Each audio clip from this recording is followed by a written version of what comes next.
Tipp today in association with Slattery's of Pecan, your main Peugeot dealer for over 50 years in the Premier County. Slattery'sGarage.ie.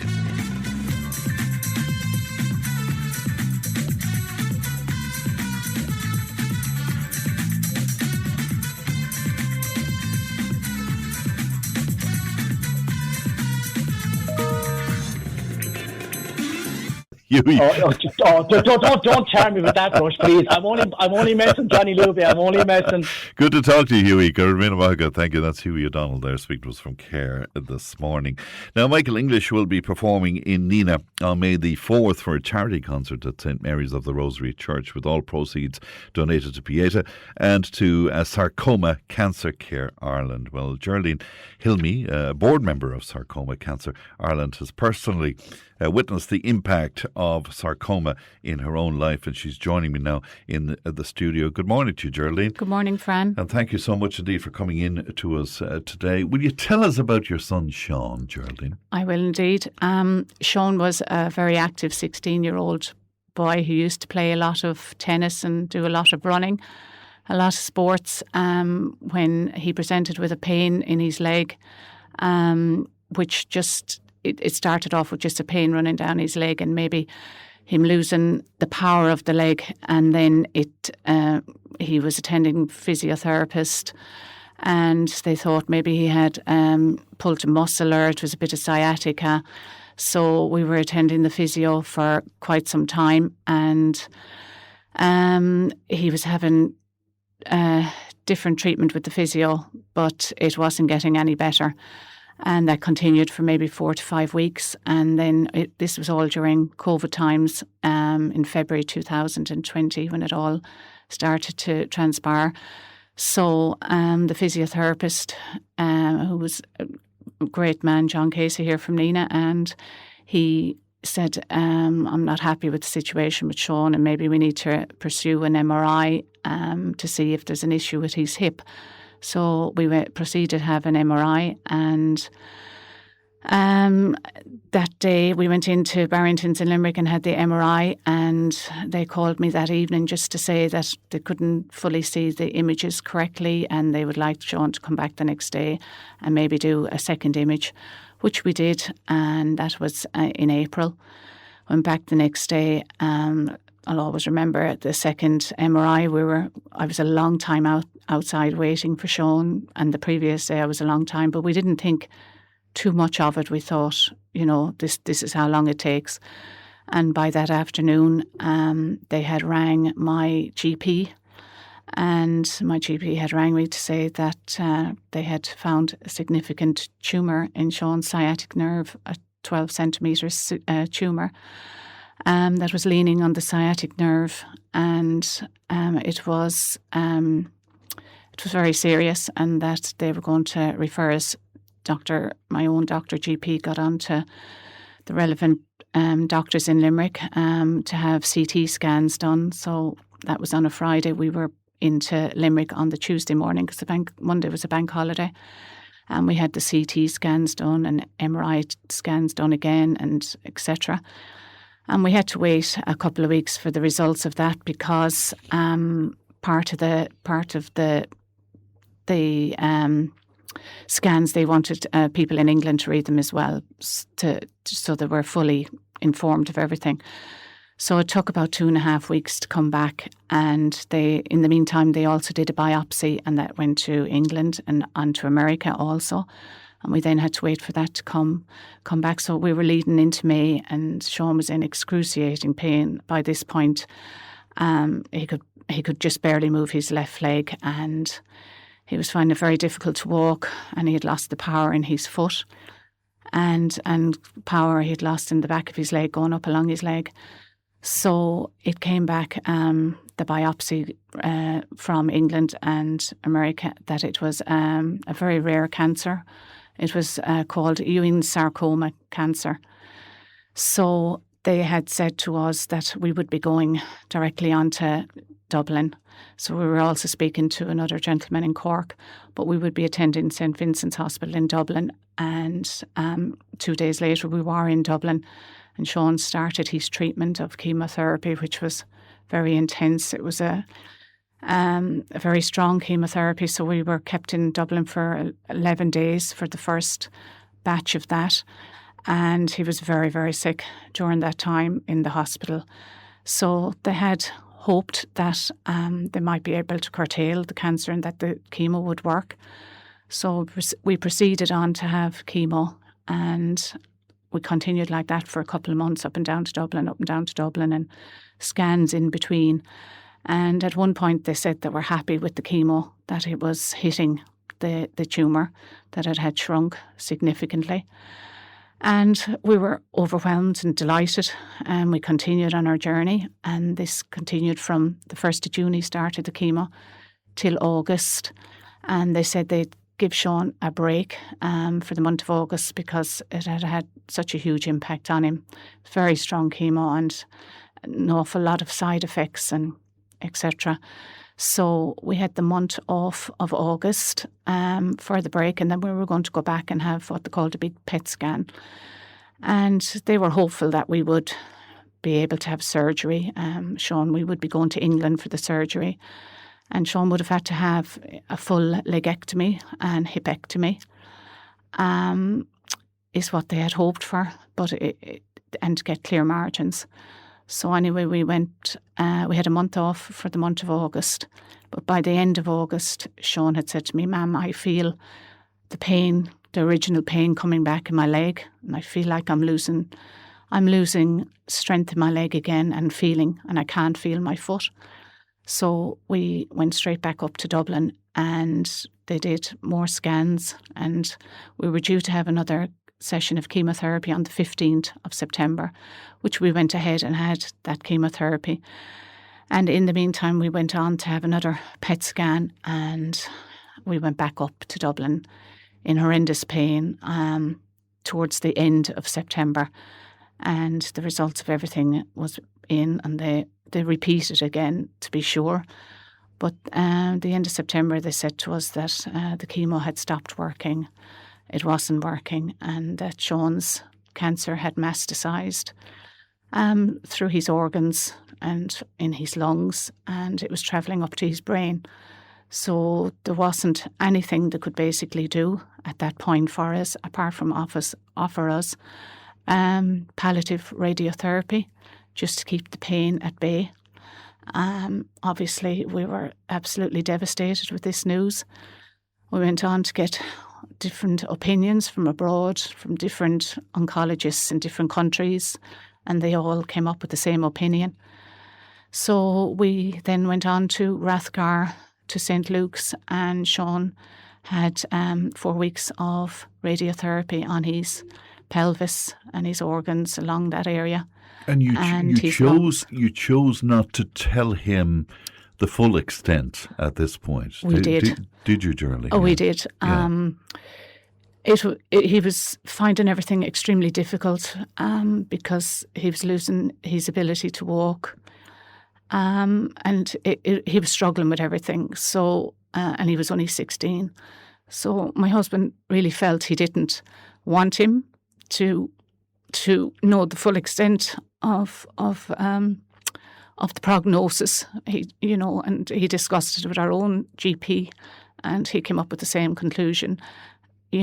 Rather than add on more anxiety and stress onto the whole situation, we didn't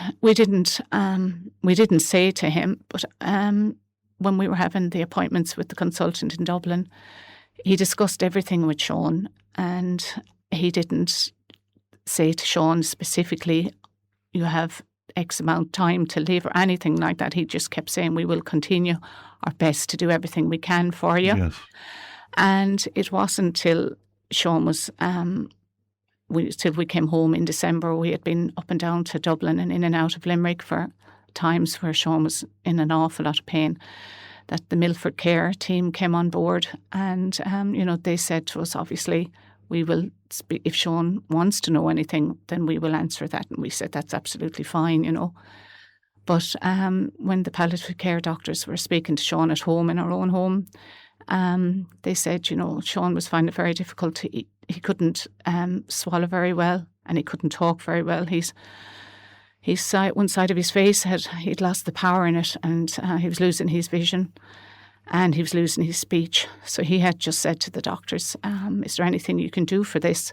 And they said, "No, this is the progression of the cancer." So he just said, "I don't want to know anymore." So that it just took the question away, and for us to even, but deep down I think he knew.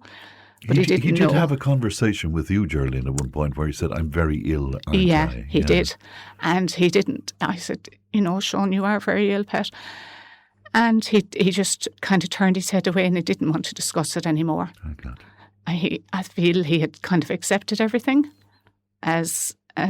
but didn't want to know anymore. So he was scared and frightened, I suppose, and all those things. So it was difficult. But he was an absolute Trojan the whole way through it. He was an inspiration to us all, for sure. I can't begin to imagine what it was like for you all to go through that journey with Sean. I mean, it must be a completely lasting effect, is it? Absolutely, Fran. It was obviously it was Sean that was going through all of this, but it was very traumatic. On his dad, myself and Laura, his sister and his brother Craig, to see him go through this, to watch somebody who was so energetic, full of life. Yes, very fine athlete by all accounts. Absolutely. Yeah. To lose his mobility, his vision, his mobility to talk, eat, swallow. I mean, it's one of the worst things you could even imagine. So to go through it, to watch him go through all of that was very traumatic, and it does have the after effects of continuing. You also spoke about receiving that phone call to basically tell you that palliative care was the only option at that point, and you described yourself as how broken you were. Yes, I'll always remember it. I'll always remember, because it was going through COVID times. So the consultant rang me. It was Friday morning, and I remember putting a bag of rubbish out in the dustbin at the back of the garage, and he rang me, and he gave me that news over the phone. And I remember just sitting on the ground, not even able to talk, begging him to try and do if he could do something else or send us elsewhere. But all the other opinions that we got from different countries in the world, it just came back the same, that there wasn't anything, and they all came up with the same opinion. So we had to just do the best we could with Sean's situation after that and make him as comfortable as possible, because it wasn't going to get any better. And he did tell me it was very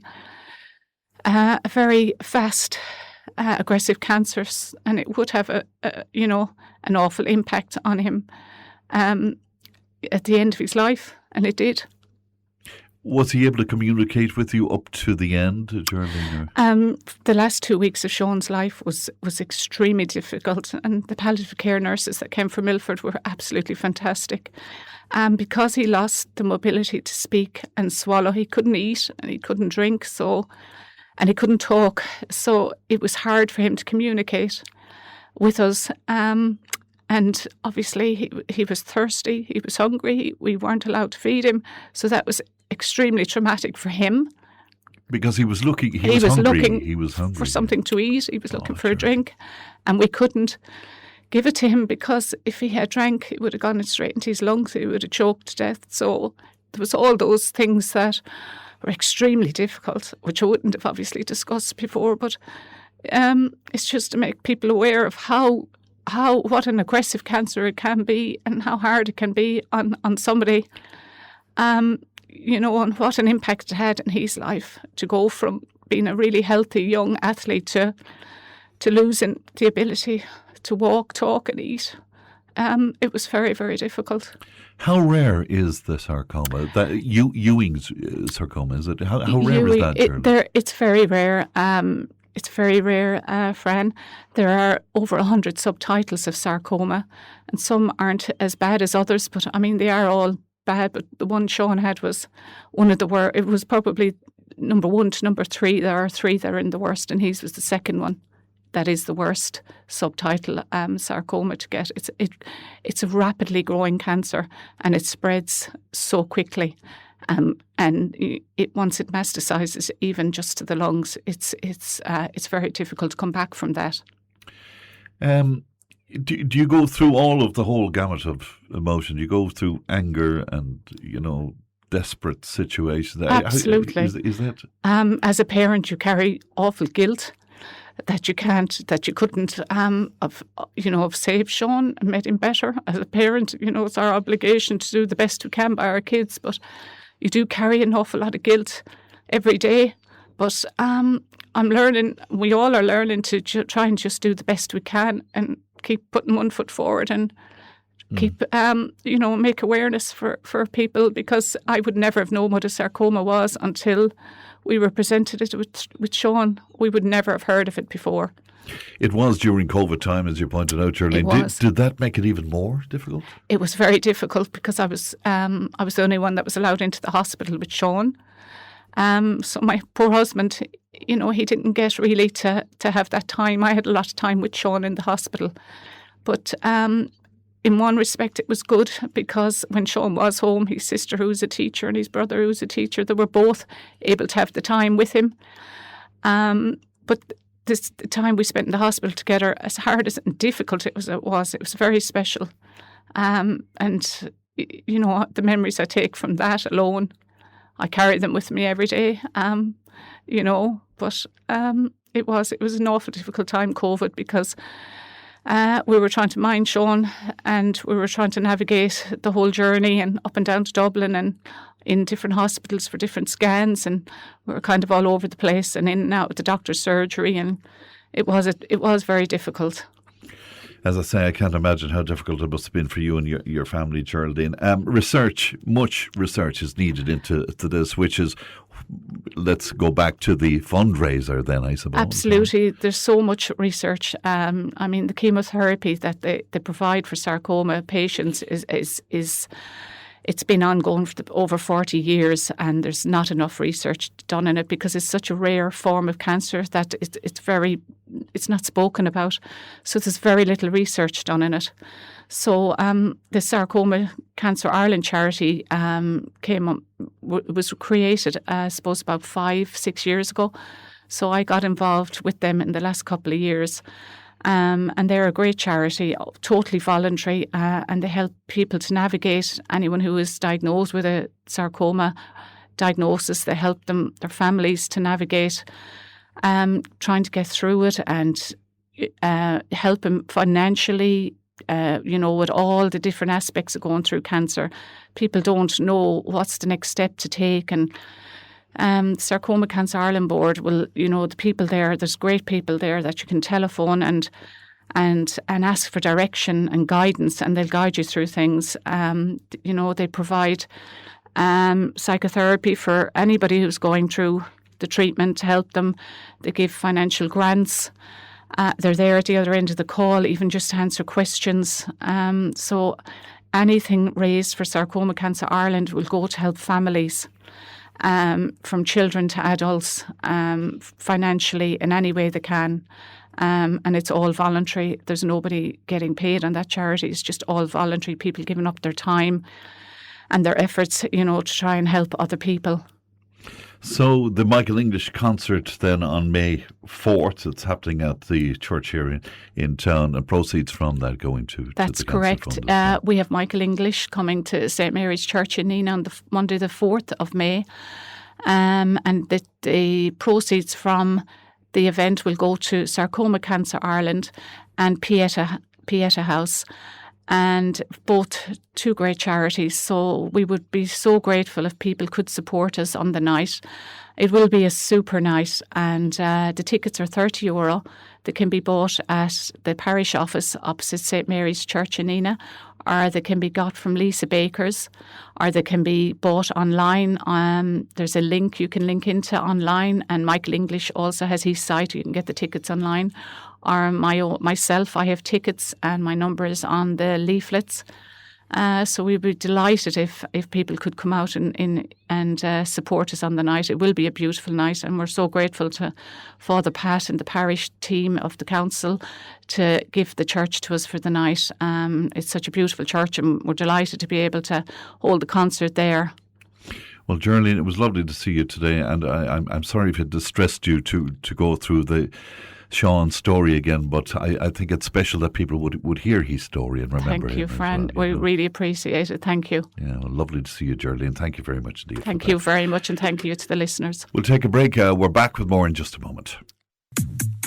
Tipp FM's Tip Today. With Slattery's Garage, Puck On. Main Peugeot dealers in the Premier County. And now stocking the full range of the luxury French car brand DS Automobiles. Book your test drive today with Slattery's Garage, Puck On. See slatterysgarage.ie.